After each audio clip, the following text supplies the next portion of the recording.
A poda da rosa foi feita no inferno. Você já parou para pensar o que realmente é uma planta? Você saberia dizer? Vamos fazer uma brincadeira aqui. Pega um galho, qualquer um, olhe para ele. A maior parte daquilo que você está vendo, que é textura, rigidez, essa casca que protege, está morta. E não é uma metáfora, é literal. As plantas são, biologicamente falando, uma finíssima camada de células vivas em volta de células mortas. Por dentro, o xilema, os vasos que transportam água das raízes para as folhas, e é formado por células que, quando madura, perdem seu conteúdo. Resta apenas a parede celular vazia, como canos de uma casa. Por fora, a casca ou suber é aquela camada mais áspera que protege os galhos e troncos. Também é composta por células mortas, cheias de ar e impermeáveis. Até a superfície das folhas, conhecida como cutícula, aquela cera que evita que a planta perca água, também é uma parte morta. Parte viva da planta é fina, frágil e úmida. E mesmo assim, com essa estrutura aparentemente limitada, ela faz coisas que beiram o impossível. Converte luz em açúcar, puxa água a dezenas de metros de altura e se comunica por redes de fungos. Rebrota depois de cortada e produz flores, frutos e madeira. Tudo isso com uma fina camada viva protegida por células que já morreram para servir de armadura e estrutura. Essa compreensão não é só curiosidade científica, ela é a chave para entender a poda. Porque quando a gente corta um galho, a gente está cortando canos mortos e expondo tecidos vivos. A cicatrização, a rebrota, a redistribuição de hormônios, tudo isso depende dessa arquitetura entre o que está vivo e o que está morto. E é a partir daí que vamos mergulhar hoje nas técnicas práticas, nos tipos de corte e nas épocas certas de podar. Eu sou a Claire. E eu sou o Zé. E sejam todos bem-vindos ao Muda Floresta, o seu podcast agroecológico. Hoje vamos continuar falando sobre o manejo, mas finalmente falando sobre ela, a poda.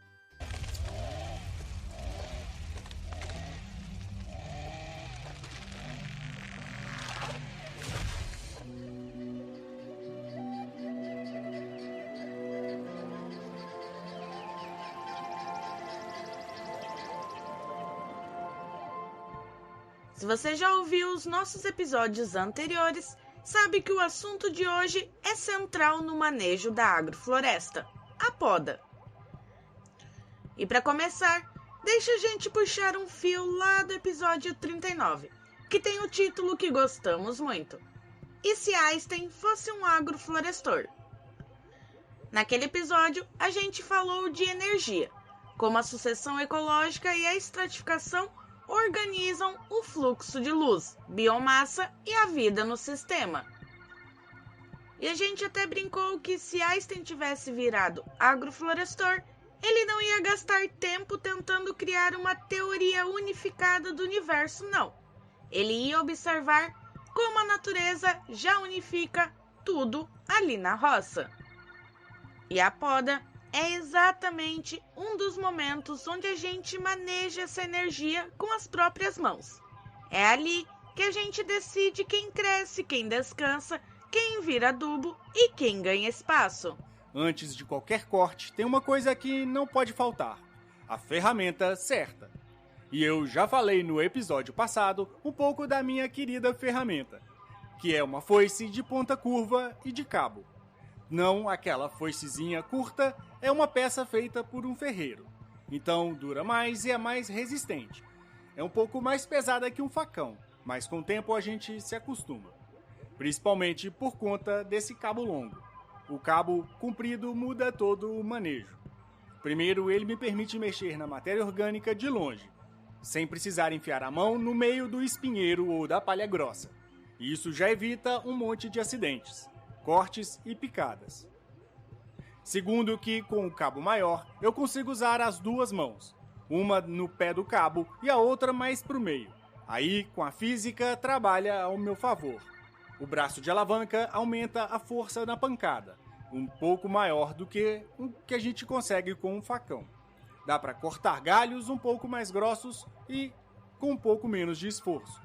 Só que, como tudo na vida, essa foice exige aprendizado. A técnica é diferente do facão, o balanço, o corte e o jeito de guiar a ponta curva para não enrolar no mato, o que às vezes causa muita raiva. No começo você pode até estranhar, mas depois acaba pegando jeito. A sua ferramenta deve virar parte da extensão do seu braço. E claro, sempre use o que é melhor para você. Mas olha, não é qualquer ferramenta que te faz pensar em alavanca e momento de inércia enquanto você faz a poda seletiva. Pense em uma planta qualquer. Ela tem raízes, caule, galhos, folhas e flores. Mas o que cada parte realmente faz? As raízes, é claro, fixam as plantas e buscam água e nutrientes. O caule e os galhos são a estrutura como se fosse o esqueleto. As folhas são a fábrica de alimentos. O caule e os galhos são a estrutura, como se fosse o esqueleto. As folhas são as fábricas de alimento, através da fotossíntese. E as flores e os frutos são os órgãos reprodutivos, o investimento da planta para gerar novas vidas, seus descendentes. Tudo isso está conectado por um sistema circulatório incrivelmente eficiente, os vasos condutores de seiva. Então preste atenção nisso. A seiva bruta, aquela com águas e sais minerais, sobe da raiz para as folhas. Já a seiva elaborada, o alimento produzido nas folhas, desce para alimentar todas as outras partes, especialmente as raízes e áreas que estão em crescimento ativo. Esse fluxo não é aleatório.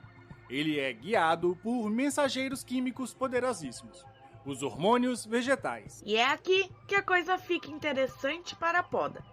Os hormônios de crescimento, como as auxinas, são produzidos principalmente nas pontinhas dos caules e nas gemas apicais, aqueles brotinhos no topo da planta.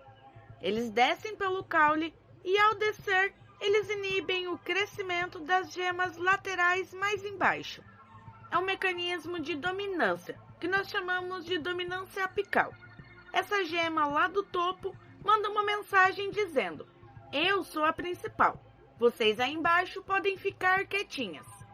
Isso faz com que a planta cresça mais para cima, ganhando altura. Mas então, por que podamos numa agrofloresta? Nós trazemos aqui principalmente 2 motivos e eles estão, claro, interligados. O primeiro é a luz. Já aprendemos que uma agrofloresta é um sistema em camadas, um quebra-cabeça vertical. Temos as árvores altas, os estratos médios, os arbustos, as plantas rasteiras.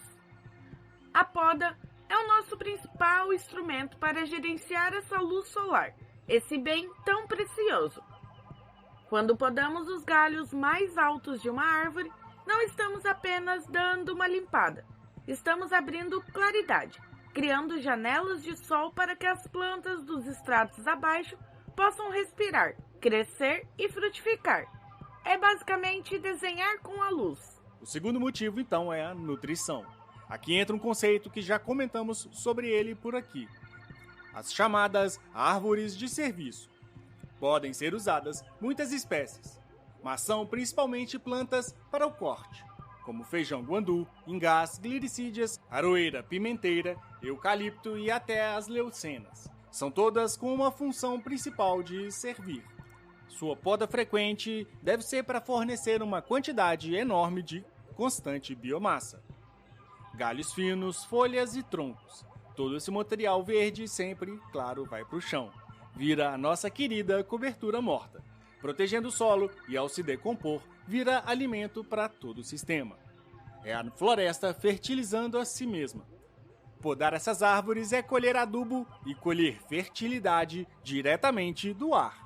A gente é muito incentivado a plantar árvore, né? E depois que ela cresce, não sabe o que fazer com isso no sistema, para que o sistema fique produtivo que entre luz o suficiente para você produzir alimentos, é muito importante que a gente faça o manejo das árvores também, para dar esse pulso de energia, né? E inclusive também de trazer todo esse material para o solo novamente. Vamos ao que interessa. O que a gente corta, por que a gente corta e como a planta responde a isso. Toda poda começa com um olhar. Você precisa identificar as partes da planta. Onde está o ponteiro principal, as gemas laterais, os galhos doentes ou mal posicionados, a casca, os nós. Cada parte tem uma função.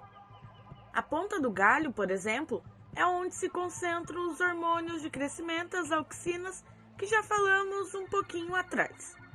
Elas são produzidas ali e vão descendo pelos caules. Quando deixamos essa pontinha, nós teremos plantas mais altas. Ao fazer a retirada, esse hormônio para de ser distribuído pela planta e as gemas laterais dos galhos vão sair da dormência. O crescimento dessas gemas laterais é interessante para frutíferas que precisam ter bastante ramificações, pois vão produzir essas frutas nos galhos, como por exemplo o limão, a pitanga, a laranja, a acerola. Então toda a poda, ela está fundamentada em hormônio. Quando a gente corta a ponta do galho, então o que acontece? Tiramos a fonte principal do hormônio. Aí a planta perde aquele sinal de crescer só para cima. E as gemas laterais que estavam dormentes ganham sua vez e começam a brotar.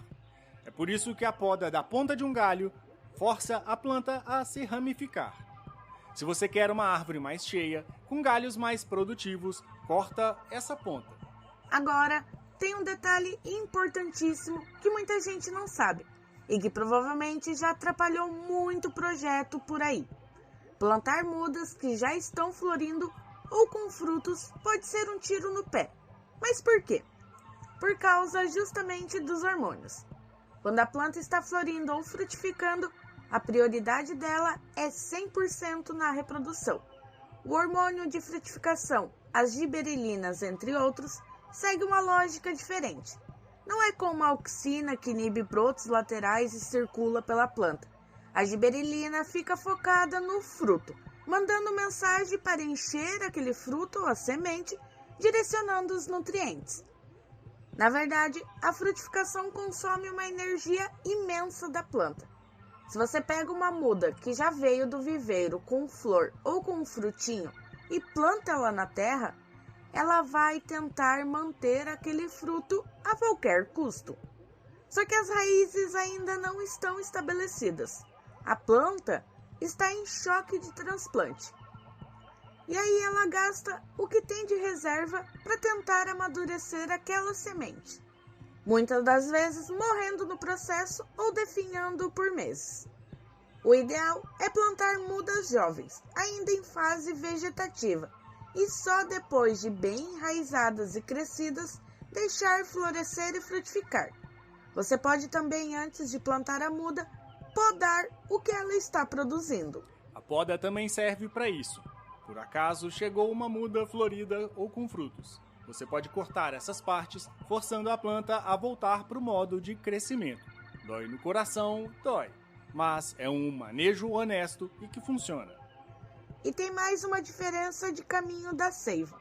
Os hormônios de crescimento, a auxina, descem pelo floema, que é tipo a aveia que leva a seiva elaborada e comida da planta, das folhas para as raízes. Já os hormônios de frutificação e amadurecimento, como o etileno, agem de forma mais local e difusa. Por isso que uma poda bem feita, no momento certo, pode estimular o crescimento vegetativo. Ou então, se você parar de podar, a planta migra para a reprodução. É um jogo de equilíbrio. Também encontramos esse equilíbrio entre a poda da área foliar, parte das folhas e dos galhos, com a região das raízes. Quando podamos a parte superior da planta, que fica para cima da terra, também mandamos um sinal lá para as raízes. É como se diminuíssemos a parte de cima e assim, por um período até ela sair do processo vegetativo, ela pode mobilizar os nutrientes e hormônios para as raízes, estimulando o crescimento lá embaixo da terra. Assim, a planta se fixa melhor e consegue espalhar mais as suas raízes em busca de nutrição e água. Por outro lado, os hormônios relacionados à floração e frutificação não seguem essa regra da dinâmica apical de forma tão rígida. Eles podem ser produzidos em diferentes partes, influenciados pela luz, temperatura e até pelo estresse da planta. E como a poda então se encaixa nisso tudo? Quando a gente entende esses caminhos da seiva e a ação dos hormônios, a poda deixa de ser só cortar galhos e vira uma conversa. Lembra dos vasos condutores? Então, imagine uma planta assim. Ela tem uma camadinha fina de células chamada câmbio. Essa camada envolve um monte de canudinhos formados por células mortas. São os vasos que transportam a água e minerais, ou seja, a seiva bruta. Já o alimento, a seiva elaborada, viaja por outros canais, em células vivas. E o mais incrível é que essa parte tão fininha que comanda toda a ação na planta. Quando a gente poda, especialmente quando faz uma poda de formação ou de frutificação, a gente está redirecionando o fluxo de seiva e de hormônios. E a poda de frutificação? A gente pode podar para arejar a copa, permitindo que mais luz entre e chegue às folhas internas, melhorando a fotossíntese, gerando assim mais energia para a planta. E ao podar ramos muito vigorosos que só crescem e não frutificam, a gente redireciona a seiva elaborada, o alimento, para os ramos produtivos e para os frutos em desenvolvimento. Então podar não é simplesmente cortar, é intervir nesse sistema dinâmico de comunicação hormonal e fluxo de nutrientes. É entender que a planta é uma unidade, das pontas das raízes às pontas das folhas, e que um corte de um lado provoca uma reação do outro. Quando a gente poda com consciência, a gente também está cooperando com a planta, ajudando a ter uma estrutura mais forte, uma produção mais equilibrada e uma vida mais saudável. É a agroecologia e a agrofloresta em ação. Observar, entender os processos da vida e intervir de forma suave, guiando o crescimento em harmonia com o ecossistema. Não é só um corte, é uma conversa. Um diálogo constante entre quem cuida e a floresta que está se tornando. Na agricultura convencional, a poda muitas das vezes é vista apenas como uma técnica para aumentar a produtividade de uma única espécie. Na agroecologia, a visão é outra. É sobre equilíbrio, sobre entender a função de cada planta no sistema inteiro. A poda é uma prática muito essencial em sistemas agroflorestais, que é o grande motor da agrofloresta, é o que dá realmente a dinâmica e a qualidade do solo cada vez maior.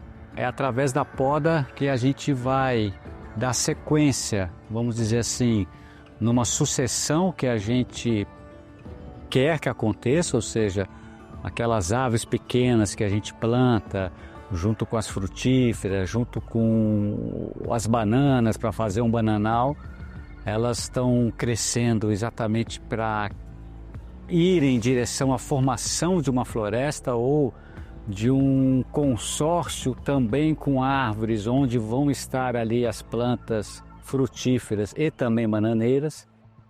Então vamos aos tipos básicos de corte que todo agroflorestor precisa conhecer.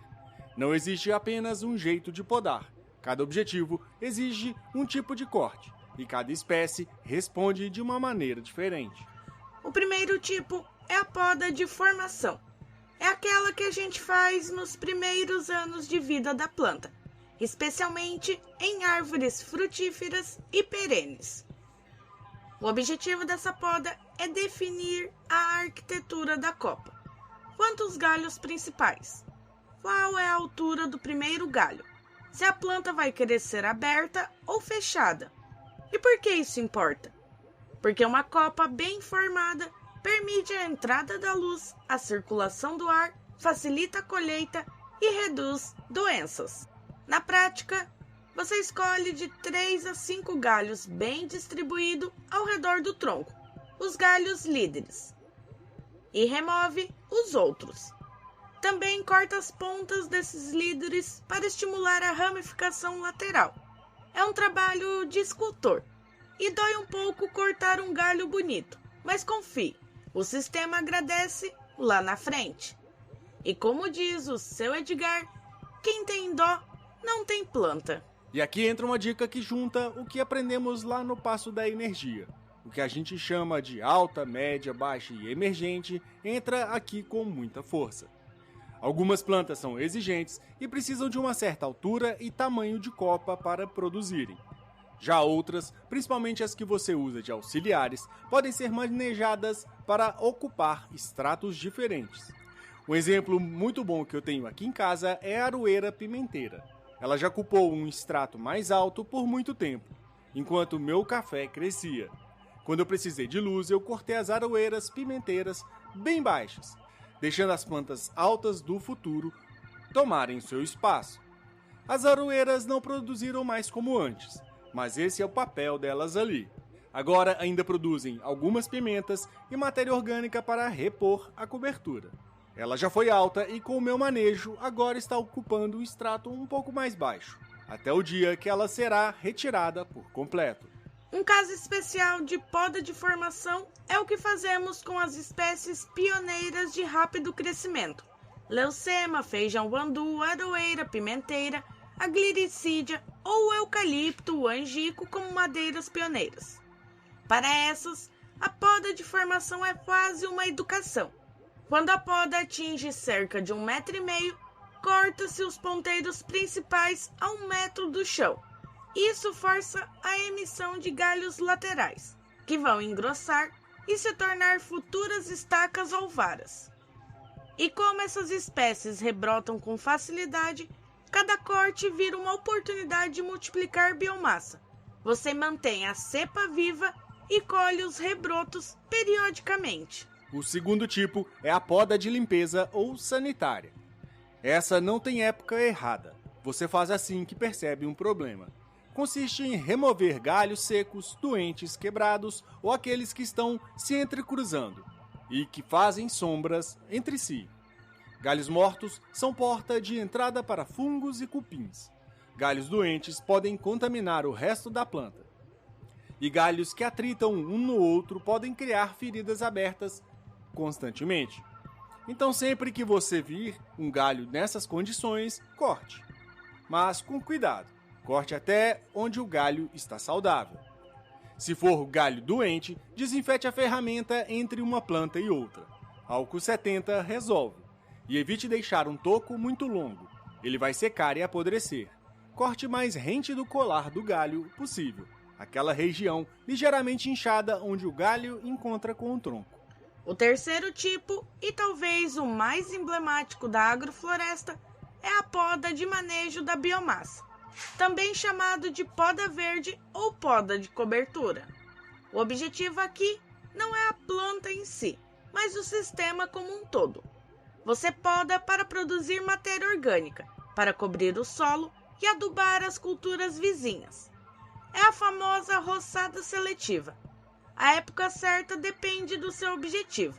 Se você quer adubar uma cultura anual que está crescendo, digamos, o milho no florescimento, você poda as auxiliares naquele momento. Se você quer proteger o solo do sol forte do verão, faz uma poda mais leve e deixa a palhada cobrindo. O segredo aqui é a frequência. Podas leves e frequentes a cada mês ou 2 meses estimulam a rebrota e mantém um fluxo constante de biomassa. Por exemplo, esse galho aqui. Quando a gente quer cortar ele, a gente não corta ele aqui, porque continua sendo um galho, ele continua crescendo. Então, para a gente tirar mesmo esse galho daqui, a gente tem que cortar rente a esse tronco. Tá vendo como a gente está cortando pertinho do tronco? Um corte limpo, com uma tesoura, não com um facão, não com qualquer outra ferramenta. Porque senão a gente machuca essa planta. Não vai ser uma poda bem feita, vai rebrotar tudo que você podou e você só vai ter piorado essa planta ao invés de ter ajudado ela, podando ela. Agora vamos falar da época certa. Essa é uma das perguntas que mais recebemos. E a resposta vocês já conhecem, é a de sempre. O clássico depende. Depende do bioma, da espécie, do objetivo. Mas existem princípios gerais. Para a maioria das árvores frutíferas e perenes de clima tropical e subtropical, a melhor época para podas de formação e frutificação é o final do período seco, ou assim que cair as primeiras chuvas, antes das brotações de novas folhas e flores. Porque é nesse momento que a planta está com suas reservas acumuladas nas raízes e caule. Os cortes cicatrizam rápido com a chegada do calor. Para espécies que florescem no inverno, como algumas cítricas, a poda pode ser feita logo após a colheita, antes da nova floração. Isso evita que você corte os ramos que vão dar novos frutos no próximo ciclo. Já para as pioneiras e leguminosas que a gente usa para adubação verde, a época certa é quase sempre, mas com uma ressalva. Evite podas muito drásticas no auge da seca, se a sua região tiver estiagem severa. A planta precisa de um mínimo de umidade no solo para rebrotar. Em regiões de secas mais severas, o ideal é concentrar as podas de biomassa no final da seca, pouco antes das primeiras chuvas. Assim, a palhada vai cobrir o solo durante a seca, protegendo a umidade remanescente, e quando a chuva chegar, a rebrota será explosiva. Outro corte importante é a poda de rejuvenescimento, ou a poda drástica. Essa é feita em plantas mais velhas, as pouco produtivas ou com copas muito altas, ou até aquelas que já cumpriram o seu papel no sistema. Você corta quase toda a parte aérea, deixando apenas um tronco sem folhas. Pode parecer radical demais, mas muitas árvores, como goiabeiras, pitangueiras, eucaliptos e algumas variedades de cítricos, até mesmo um angico, rebrotam depois disso com vigor. Só que não funciona para todas. Plantas de crescimento muito lento, como mogno ou jacarandá, não gostam muito de podas drásticas. E outras espécies sensíveis, como o abacateiro, por exemplo, também podem morrer. Aqui no meu sítio eu matei sem querer algumas acácias, pois fui testar a poda drástica nelas. Pelo menos 3 rebrotaram com vigor, mas 5 árvores morreram completamente. Então, antes de fazer uma poda de rejuvenescimento, pesquise sobre a espécie. E nunca faça isso em épocas de geada ou de secas extremas. O melhor momento é no final do inverno, com a primavera chegando. E você já ouviu falar sobre a poda de retirada dos galhos ladrões? Os galhos ladrões são galhos que não irão produzir ou produzir muito pouco e que sugam energia, pois é um galho que a planta prioriza o desenvolvimento. Ele é mais frequente em árvores frutíferas, tomateiros e em plantas frutíferas enxertadas. Mas como identificar? Nas frutíferas de tronco, você vai identificar ele lá na base do caule. É um galho que sai lá de baixo e vai ganhando destaque, porque vai crescer bem mais e mais saudável. No tomate, a retirada desses galhos é manejo essencial. Melhora a produção, a maduração fica mais uniforme e dá mais resistência a pragas. O galho ladrão do tomate nasce nos sovaquinhos do pé. Você vai ver um V entre o galho principal e a folha lateral. E nesse V vai ter um broto. Aquele broto é um tipo de galho ladrão. Nas plantas enxertadas, o galho chamado de ladrão, você encontra ele saindo da base também. Fique de olho e conheça a planta que está manejando. Aos poucos, você fica fera em identificar os galhos ladrões. Outra variável crucial é o clima local. Em regiões de inverno seco e verão chuvoso, como no Cerrado, a pior época para podar é no meio da seca, entre junho e agosto, porque a planta já está estressada pela falta de água, e um corte profundo pode matá-la. O ideal é podar no final da seca, setembro ou início de outubro, quando as primeiras chuvas estão chegando. Já na Amazônia, onde chove o ano todo, você pode podar em qualquer mês, mas evite os períodos de enchente dos rios se a área for alagável. Na Mata Atlântica, com invernos amenos e chuvas bem distribuídas, o final do inverno continua sendo a melhor janela para frutíferas, mas as leguminosas podem ser podadas mensalmente sem problemas.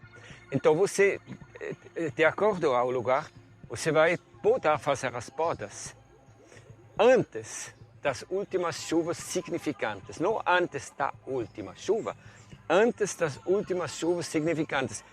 Mais ou menos no momento, ou seja, quando você tem plantado os seus cereais da safrinha, que é fevereiro, entre 5 a 20 de fevereiro você planta a safrinha, de milho, de sorgo, de outra coisa, ou de feijão. E imediatamente depois, quando aquilo começa a crescer, você começa a podar a sua floresta. Estou fazendo desenhos, não só fiz vários, a gente deveria publicá-los. Estou fazendo desenhos para café. O café o café tem propriedades ecofisiológicas bem parecidas ao cacau.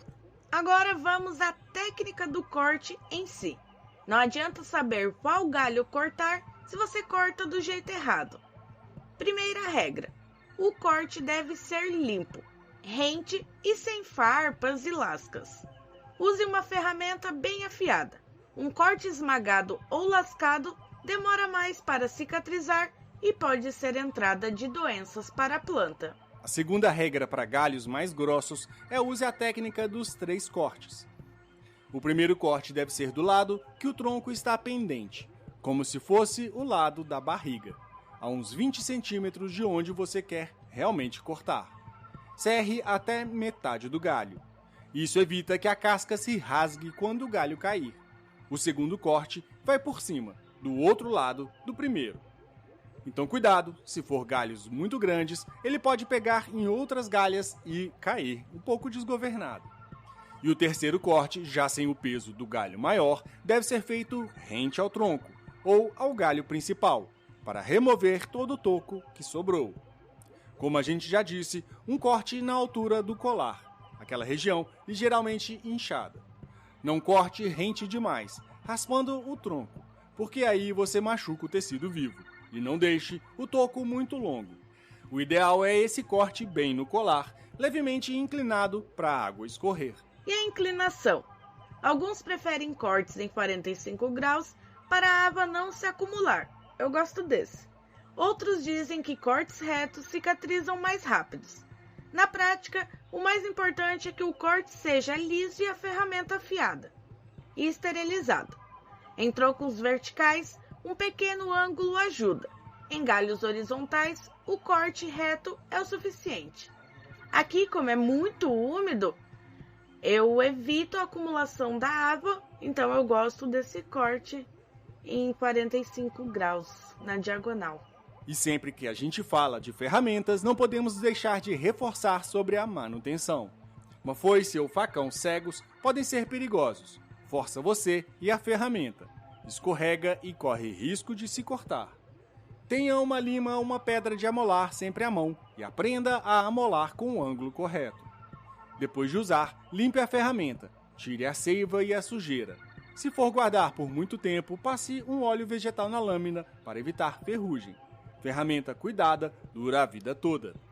Então a gente até brinca, né, que o sucesso de uma agrofloresta é 10% plantio e 90% manejo.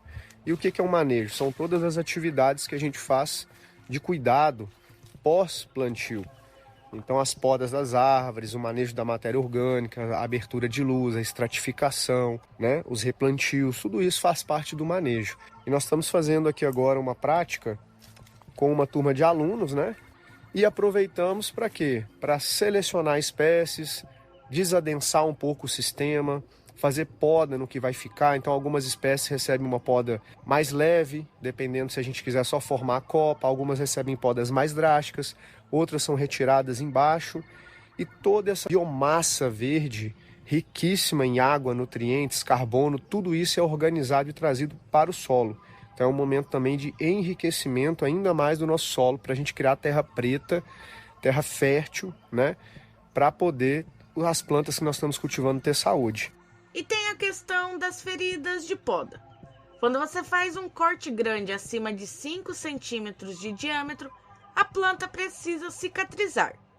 Em casos muito específicos, para evitar a entrada da broca e algumas outras doenças na frutíferas, podemos usar algum cicatrizante. Tem gente que usa tinta, que eu acho menos recomendado, cal puro, uma pasta à base de argila e cal. Tem gente fazendo uma pasta base de calda bordaleza, não é calda, é uma pasta bordaleza. Ou até mesmo pode ser feita uma mistura de óleos e canela, mas é exceção. Agora, o que acontece quando a gente passa um cicatrizante artificial? Na maioria dos casos, atrapalha. Piche, tinta, massa asfáltica e até alguns produtos à base de fungicida criam uma barreira impermeável que retém umidade dentro da ferida. Essa umidade, longe de proteger, vira um ambiente perfeito para fungos e bactérias e que apodrecem o tecido. Além disso, essa camada impermeável impede a entrada de oxigênio e a saída do excesso de água, o que dificulta a formação do calo. O resultado, uma cicatrização mais lenta, mais sujeita a infecções e muitas vezes o aparecimento de rachaduras e apodrecimento do tronco depois. Lembra daquela imagem que usamos no começo deste episódio? Que a planta é uma fina capa viva de células por dentro e por fora cercada de células mortas? O câmbio, aquela camada verde logo abaixo da casca, é onde a mágica da cicatrização acontece. Quando você faz um corte limpo, o câmbio começa a produzir tecido novo, chamado de calo, que vai fechando a ferida gradualmente. É um processo biológico sofisticado, que a planta aperfeiçoou ao longo de milhões de anos. A natureza já fornece à planta tudo o que ela precisa para selar seus próprios cortes. E tem mais um detalhe importante. A época da poda influencia muito a necessidade de cicatrizante. Se você poda no final do inverno ou início da primavera, como recomendamos, os tecidos estão em plena atividade e a cicatrização é rápida. Um corte feito nessa época, mesmo grande, cicatriza em semanas sem nenhuma ajuda. Já uma poda feita no outono, em clima frio e úmido, pode demorar meses para fechar, aumentando o risco de infecção. Nesse caso, talvez um protetor natural faça sentido, mas a melhor estratégia é evitar podas em épocas desfavoráveis. Parece muito trabalho? No começo sim, mas com a prática vira um fluxo. Você começa a enxergar a agrofloresta como um organismo que precisa de toques periódicos, não de cirurgias. E aí, a poda deixa de ser uma tarefa e vira uma dança. Quando a gente poda, a gente está interagindo justamente com essa arquitetura. Cortamos canos mortos, estimulamos os tecidos vivos, e a planta responde com uma rebrota que é pura vida. E é uma conversa. Você corta, ela responde, você observa, ela ensina. Então, da próxima vez que você fizer um corte, lembre-se disso. Nem toda ferida precisa de curativo. Algumas precisam apenas de ar, de tempo e de confiança. A planta cicatriza, a floresta segue. E a gente, se prestar atenção, aprende a cicatrizar junto. Estou podando meu jardim.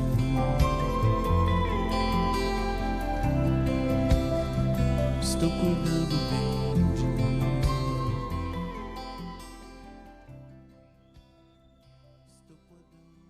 Se você gostou desse episódio e acha que mais gente precisa ouvir sobre agrofloresta e agroecologia, compartilhe com os familiares, vizinhos e com aquela amiga que ainda gosta de subir em árvores.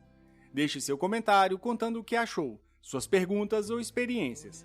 Adoramos receber os relatos dos nossos ouvintes. Quem sabe a sua dúvida não aparece no ar nos próximos episódios. Se quiser apoiar o podcast, temos a campanha no Apoia-se. E também temos o nosso Pix, contato@mudafloresta.com. Qualquer ajuda faz diferença para manter o projeto vivo e crescendo. Assim como uma agrofloresta precisa de algumas mãos cuidando para florescer. Minhas flores.